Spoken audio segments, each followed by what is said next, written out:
Hai semuanya, selamat datang di Bincang, Bisak Berbincang.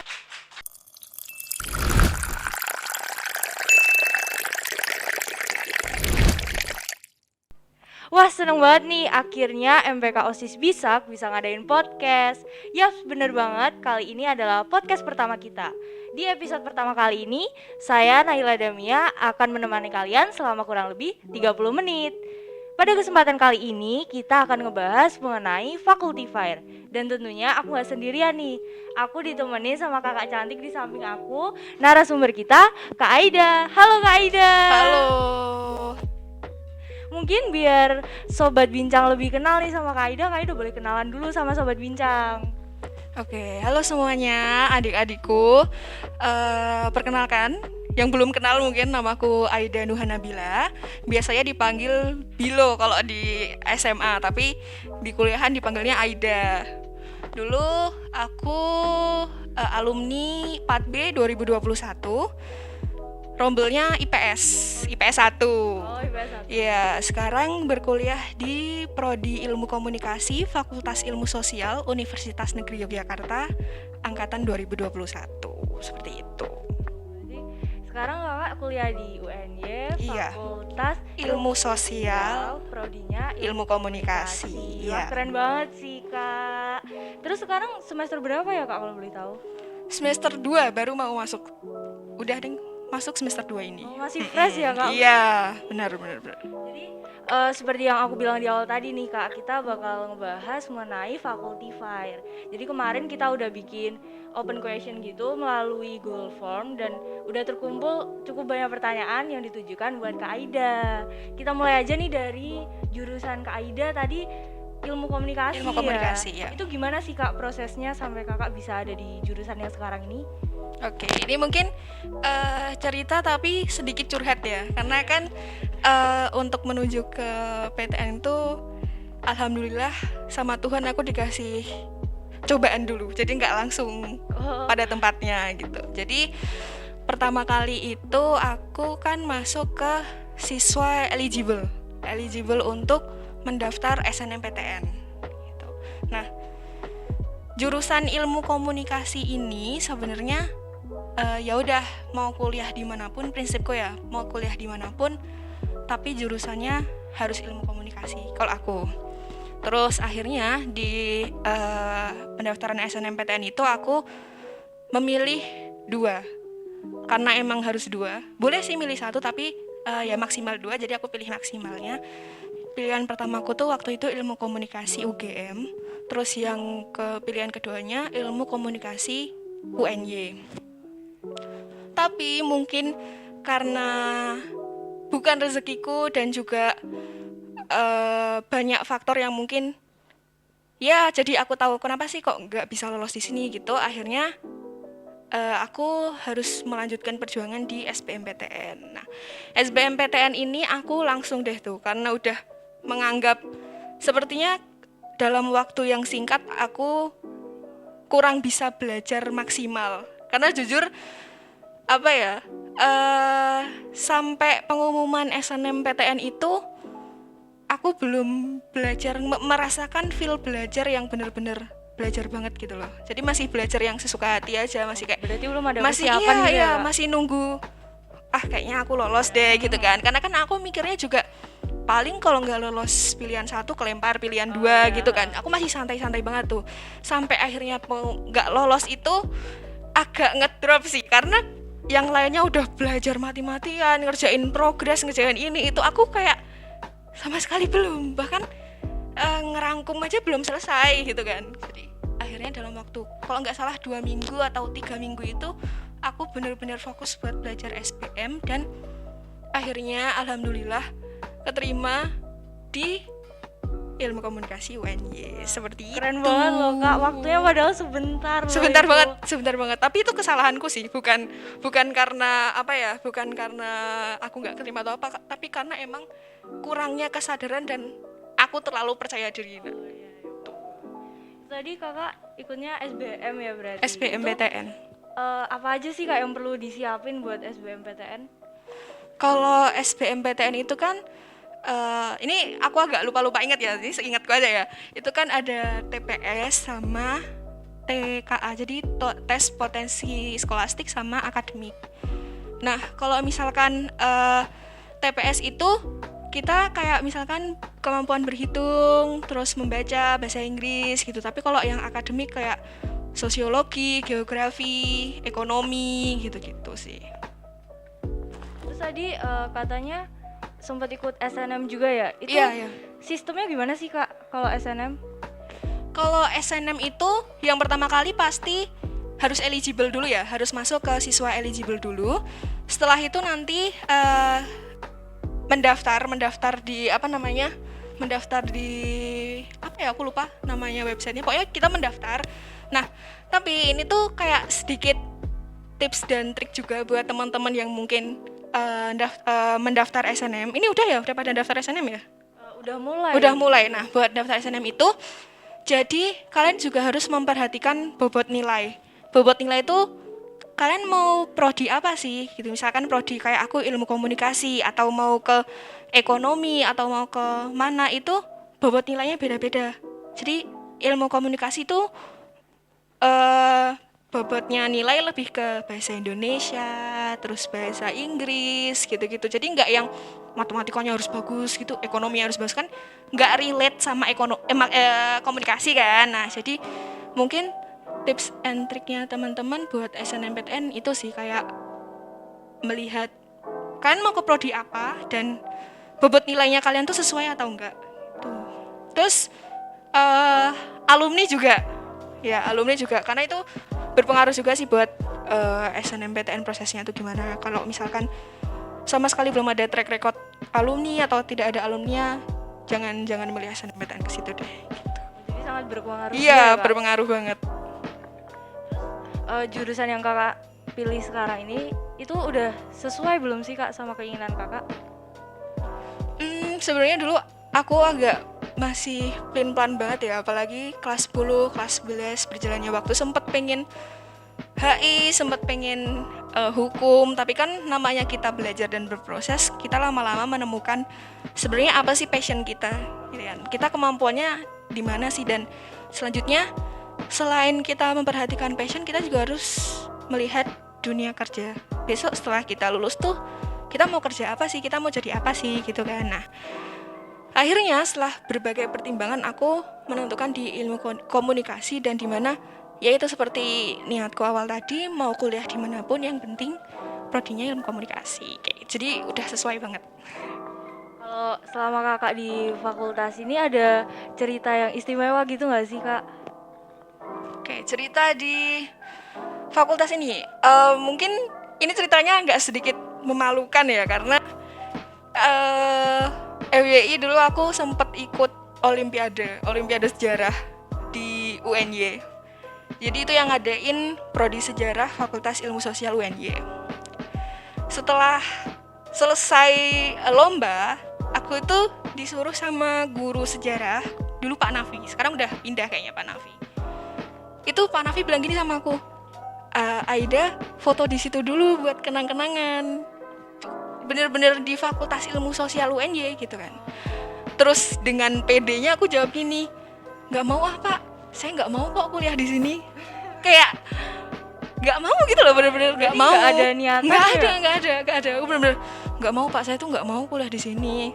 Tapi kayak mungkin karma. Jadi kok aku malah sekarang kuliah di situ, dan tempat yang dulunya aku nggak mau foto di situ, sekarang aku foto-fotonya di situ terus gitu. Jadi kayak agak malu sedikit, cuman ya udahlah, mungkin ini emang keren Kak. Iya, emang mungkin jalannya dari Tuhan seperti itu. Gitu sih.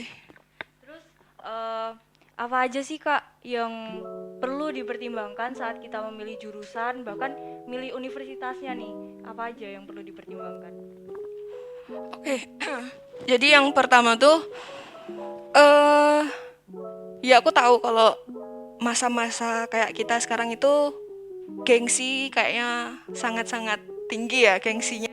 Maunya kuliah di sini, yang bagus, yang ini, prodinya yang ini, prodinya yang itu. Tapi kembali lagi kita tuh harus berkaca. Kita harus, sebenarnya aku tuh passionnya di mana sih? Sebenarnya daya juangku seberapa sih? Maksudnya gini, kalian ini yang tahu kemampuan kalian kan diri kalian sendiri. Kalau kalian memaksakan, mungkin bisa kalian memaksakan kayak, wah aku pengen banget ngoyo di sini dan masuk. Alhamdulillah dong kalau masuk. Tapi setelah kalian masuk, kalian bisa nggak beradaptasi di situ? Kalian bisa nggak bersaing dengan mahasiswa-mahasiswa yang ada di situ? Kalian bisa nggak beradaptasi dengan circle-nya? Itu sangat berpengaruh sih. Jadi milih jurusan, milih univ tuh bukan seolah-olah passion, kalian mampu banget belajar, tapi kalian setelah masuk situ bisa bertahan apa enggak? Setelah kalian lulus dari situ, kalian akan jadi best of the best apa enggak? Karena menurut aku di zaman sekarang ini, ketika kalian cuman standar, jadi orang yang standar ya akan seperti itu gitu loh. Kecuali kalau misalkan kalian anaknya pengen to be on top banget, nah ya kalian harus tahu gitu loh, kalau misalkan aku pengen to be on top banget dan aku nggak harus ngoyo banget, ya aku harus di mana gitu. Jadi jangan terlalu yang gengsinya tinggi banget tapi nanti setelah menjalani malah nggak mau, capek, atau aku nggak kuat, salah jurusan aku pilih di sini. Nah itu kan nggak banget ya menurut aku kayak gitu. Kalau soal organisasi nih Kak, kalau kita mau ikut organisasi gitu lebih baik di semester berapa sih Kak?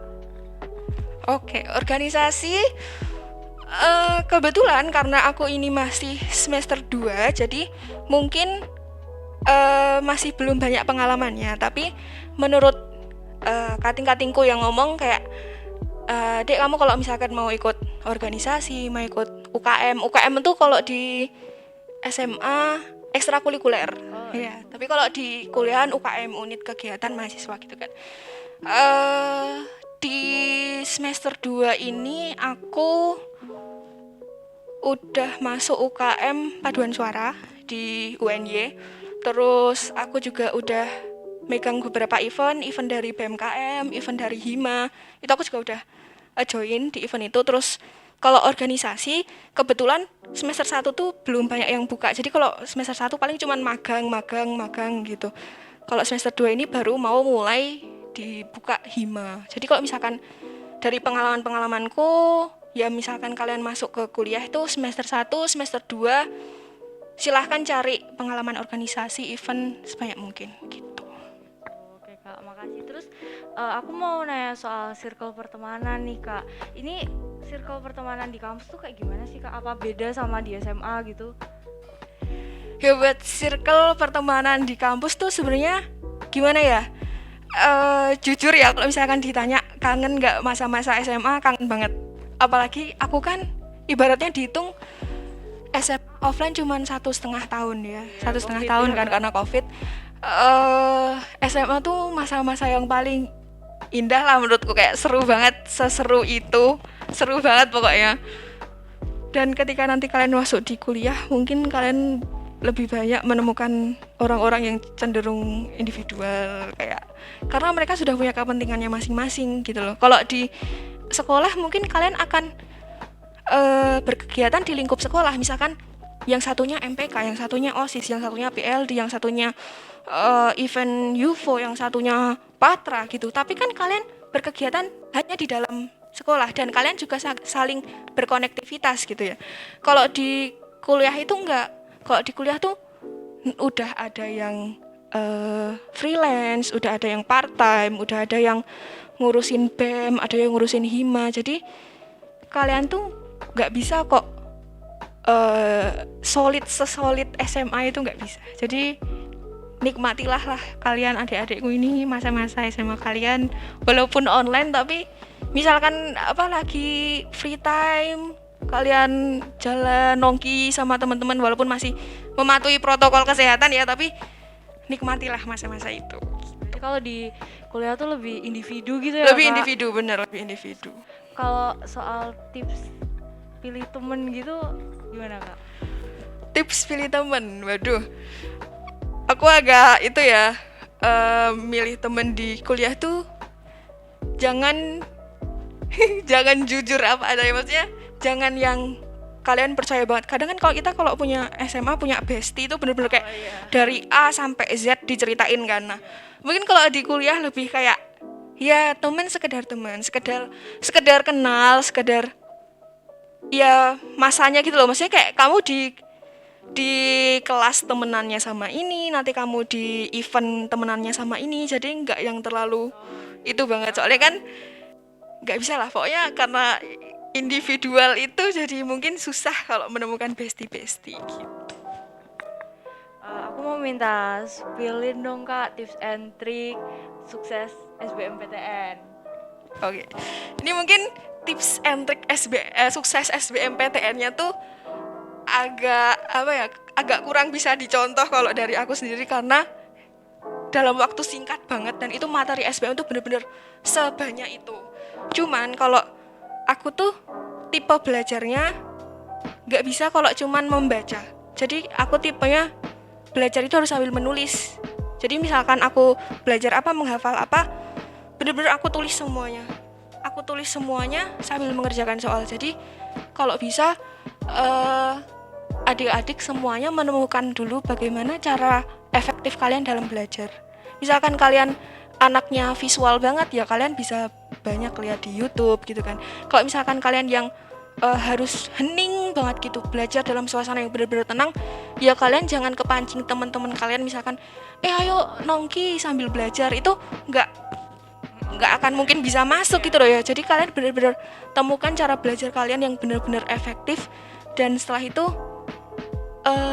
kalian harus punya goals. Menurut aku goals tuh kayak misalkan aku mau kesini nih gitu, kalau aku mau kesini effortku tuh harus seberapa sih gitu loh. Jadi kalau misalkan kalian udah tahu goalsnya kalian udah menemukan diri kalian seperti apa, ya nanti tips and trick UTBK-nya tuh menurutku itu, karena gimana ya, materi UTBK tuh bener-bener banyak itu, dan bejo-bejonan menurut aku. Kadang yang kita pelajari keluar, kadang juga nggak keluar kan. Nah itu kan tergantung gimana juga doa kita, usaha kita, ya gitulah, kembali lagi ke situ. Terus kalau Kak Aida sendiri nih ada pesan dan kesan nggak sih untuk yang lagi berjuang SBMPTN? Ya mungkin pesannya ya buat adik-adik aku semuanya, belajar yang pasti jangan pernah males untuk belajar, karena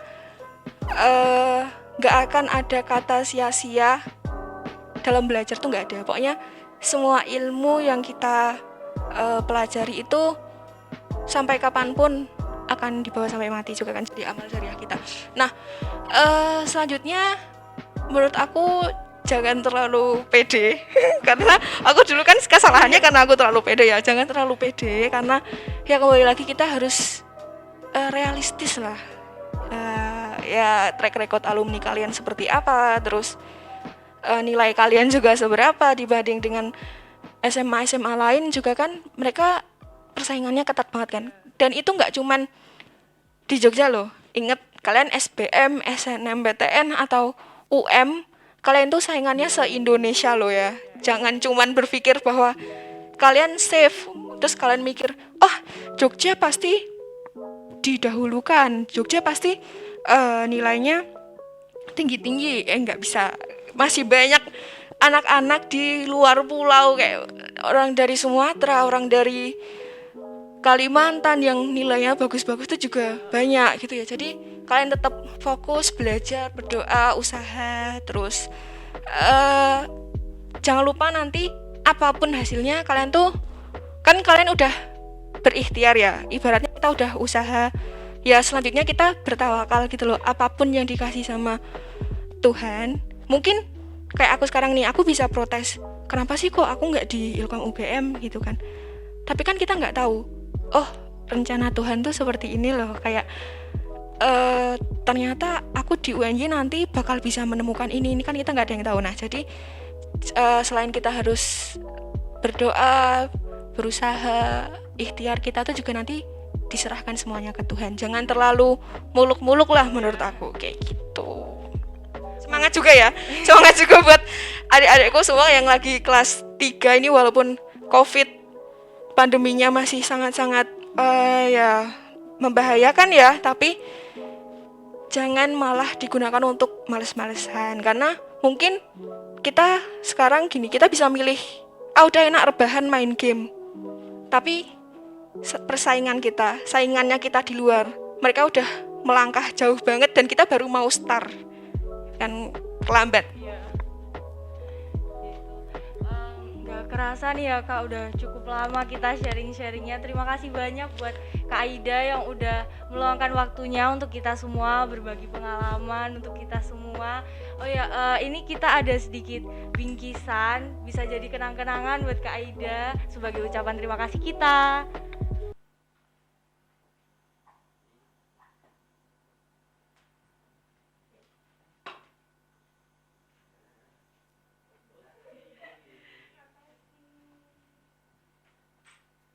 Dan aku juga mau ngucapin terima kasih untuk Sobat Bincang yang udah menyaksikan podcast Bincang dari awal hingga akhir. Saksikan terus podcast Bincang yang selanjutnya karena akan ada pembahasan yang menarik lainnya dan tentunya dengan narasumber-narasumber keren lainnya.